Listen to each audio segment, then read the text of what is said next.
Old age pension ఉండాలి, వృద్ధులకి pension ఇచ్చి గౌరవంగా వాళ్ళ గ్రామాల్లో ఉండాలంటే, వాళ్ళ ఇంట్లో ఉండాలంటే ఖచ్చితంగా ఓల్డ్ ఏజ్ పీపుల్కి. అయ్యా సార్ మీరు మాట్లాడలేదు, నేను మాట్లాడలేదు అధ్యక్ష. ముందు టైం అడిగాను సార్. వాళ్ళు చాలా అవస్థలు చెప్పారు, నేనేం అనలేదు. వాళ్ళు చాలా అవస్థలు చెప్పారు, అన్నింటికి సమాధానం ఇస్తాను అధ్యక్ష. ఈరోజు పెన్షన్ మొదలుపెట్టింది తెలుగుదేశం ప్రభుత్వం. ఈ రోజు 2014లో 200 నుంచి 1000 రూపాయలు చేసింది తెలుగుదేశం ప్రభుత్వం. 1000 రూపాయల నుంచి 2000 చేసింది కూడా తెలుగుదేశం ప్రభుత్వమే. 2000 నుంచి 3000 రూపాయలు చేయడానికి 4-5 సంవత్సరాలు పట్టింది అధ్యక్ష. ఈ రోజు ప్రభుత్వం ఏర్పడిన వెంటనే 3000 ఉన్న పెన్షన్ 4000 చేయడం. అంతేకాకుండా డిజేబిలిటీ పెన్షన్ 1500 నుంచి 2500 చేయడం. అలాగే 70% డిజేబిలిటీ ఉన్న వాళ్ళకి 2014లో, అలాగే 1500 నుంచి 2000 40% డిజేబిలిటీ చేయడం. మళ్ళీ ఈ రోజు ఈ ప్రభుత్వం ఏర్పడిన వెంటనే డిజేబిలిటీ పెన్షన్ కూడా డబుల్ చేసి 3000 నుంచి 6000 చేయడం జరిగింది అధ్యక్ష. ఇది మేము పెన్షన్దారులకి ఇచ్చే గౌరవం. ఇది గౌరవంగా వాళ్ళు చూసుకొని వాళ్ళ తాలూకా ఖర్చు నిమిత్తమే వాళ్ళకున్న ఇబ్బందుల్ని తొలగిపోవడానికి ఇచ్చే ప్రయత్నం, గవర్నమెంట్ ఇచ్చే ప్రయత్నం అధ్యక్ష.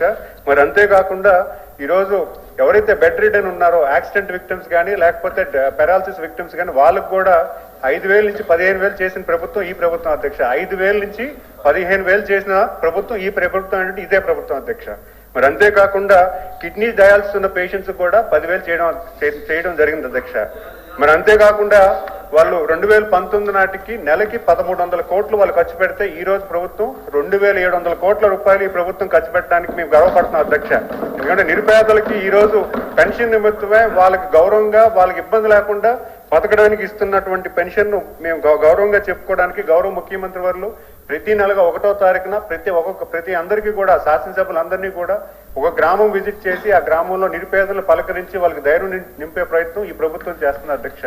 మరి అంతేకాకుండా ఈరోజు దేశం మొత్తంలో చూసుకుంటే ఈ ప్రభుత్వం ఖర్చు పెట్టినట్టు విధానంలో ఎక్కడా లేదు అధ్యక్ష. ఈరోజు మొత్తం దేశంలో 13% పాపులేషన్ కి ఈ రాష్ట్రం ఖర్చు పెడుతూ దేశంలో నెంబర్ 1 స్థానానికి ఈ దేశంలో నిరుపేదలకి డబ్బులు ఇవ్వడానికి పెన్షన్ నిమిత్తమే ఈ ప్రభుత్వం చేస్తుంది అధ్యక్ష.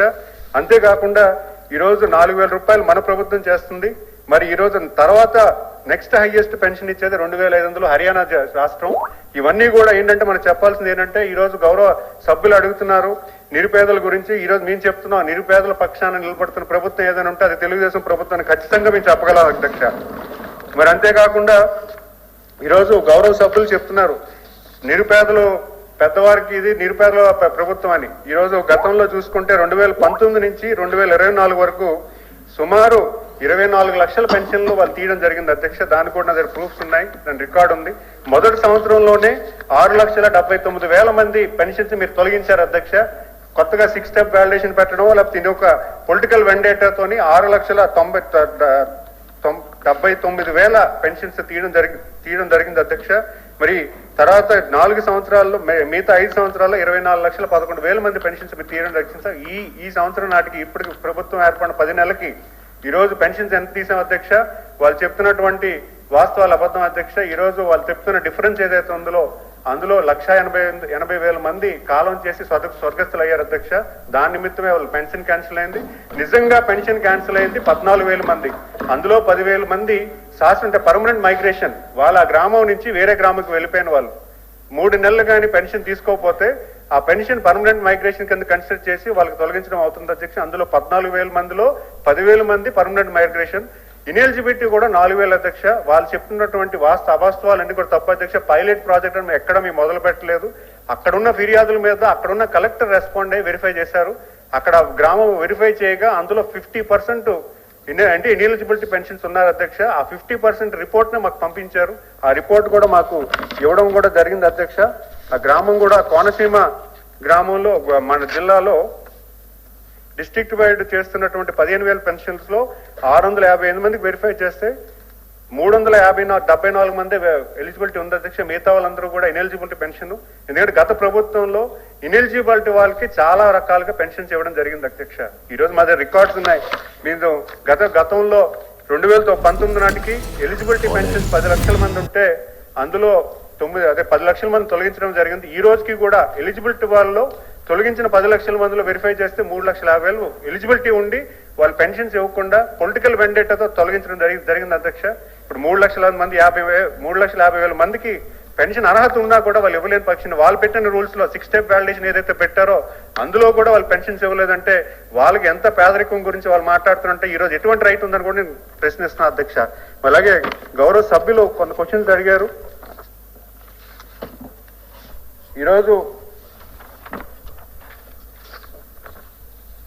అంటే వాళ్ళు 13 పాయింట్ వెరిఫికేషన్ అంటున్నారు అధ్యక్ష. ఏ వెరిఫికేషన్ మాది ఉన్నది పాత గవర్నమెంట్ లో వాలిడేషన్ ఏదైతే చేశారో అవే రూల్ పొజిషన్స్. అంటే హెల్త్ పెన్షన్ వెరిఫికేషన్ అవ్వచ్చు, ఇంకే వెరిఫికేషన్ అయినా కూడా పాత గవర్నమెంట్ లో వాళ్ళు తీసుకొచ్చిన ఏవైతే రూల్స్ ఉన్నాయో అవే వెరిఫికేషన్, ఇంకా కొత్త వెరిఫికేషన్ ఏమీ పెట్టట్లేదు అధ్యక్ష. ఈరోజు బిలో పవర్టీ లైన్ డెఫినేషన్ లో కూడా ఎటువంటి మార్పు లేదు. అదే వెరిఫికేషన్ ప్రాసెస్ ఫాలో అవుతున్నాం. హెల్త్ వెరిఫికేషన్ కూడా అదే వెరిఫికేషన్ జరుగుతుంది. ఈరోజు హెల్త్ వెరిఫికేషన్ గురించి వీళ్ళు తీసుకొచ్చిన ఈ తప్పుడు పెన్షన్స్ వల్ల ఒక వెరిఫికేషన్ ప్రాసెస్ అనేది నియమించడం జరిగింది. దాన్ని కూడా చాలా సామరస్యంగా చేస్తున్నాం అధ్యక్ష. ఎటువంటి ఇబ్బంది లేకుండా ఇంటికి వెళ్లి ఇంటి దగ్గర వెరిఫై చేసుకొని వెళ్తున్నారు తప్పించి డిజేబిలిటీ వాళ్ళకి ఇబ్బంది లేకుండా ఈరోజు పెన్షన్ వెరిఫికేషన్ కార్యక్రమం కూడా జరుగుతుంది. దాన్ని కూడా నేను ఖండిస్తున్నాను అధ్యక్ష. ఈరోజు ఈ సదరన్ సర్టిఫికేట్ మీద కూడా ఒక తప్పుడు అభియోగాలు వేస్తున్నారు అధ్యక్ష. ఈరోజు ప్రభుత్వమే వాళ్ళకి పలానా టైంకి మీరు రావాలి అంటే ఏదైనా డిజేబిలిటీ పెన్షన్ ఉంటే వాళ్ళకి ముందుగానే ఇంటిమేట్ చేసి పలానా రోజు మీరు రావాలని తెలియజేయడం చెప్పడం అధ్యక్ష. అపాయింట్మెంట్ విషయంలో ఎటువంటి ఇబ్బంది లేదు అధ్యక్ష. అలాగే డప్పు కళాకారుల గురించి కూడా చెప్పడం అది తప్పు అధ్యక్ష. డప్పు కళాకారులు కూడా మేము తగినంత వేతనం ఇస్తున్నాము, అది కూడా గతంలో కూడా ఉంది. వాళ్ళు తగ్గించే ప్రయత్నం అయితే ఎక్కడ చేయలేదు అధ్యక్ష. ధన్యవాదాలు.